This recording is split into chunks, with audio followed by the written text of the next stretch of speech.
Ito na siguro yung pinakamasarap na salad dressing sa mga nagawa ko. At napakalapit nga ng lasa nito sa salad dressing ng SNR. Kung mahilig ka nga sa salad at gustong-gusto mo nga yung salad ng SNR, tapusin mo tong video na to. Kung anong meron nga lang ako sa bahay, ayun lang din yung mga ginamit kong gulay. Yung recipe nga ng ating dressing, since hindi ko siya na-videohan step by step, ilalagay ko na nga lang yung ingredients dyan sa mismong screen. Then, kuha lang tayo ng malinis na bowl at i-assemble na natin yung mga gulay.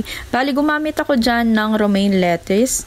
Tapos, naglagay din ako dyan ng carrots na super nipis. Meron din akong apple sa ref, kaya naman nilagay ko na rin. Wala nga akong tomato or cucumber. Gumawa din ako ng DIY croutons na minicrowave ko lang hanggang tumigas. And yung chicken breast natin. Syempre, hindi mawawala yung masarap na dressing na ginawa natin. Nasa sa inyo naman kung gaano karami or kakonti yung dressing na gusto nyo. Tapos, haluin lang natin ito hanggang maging well combined. And yung pinaka-last na nilagay ko nga itong parmesan cheese na nabili ko lang sa Orange App. Bali, ito nga yung pinakamura na nakita ko. So far, masarap naman yung parmesan cheese. Kasi feeling ko craft yung ginamit nila dun sa SNR salad nila. Comment na lang kayo dyan sa may comment section and sabihin nyo sa akin kung kalasa nga nung sa SNR.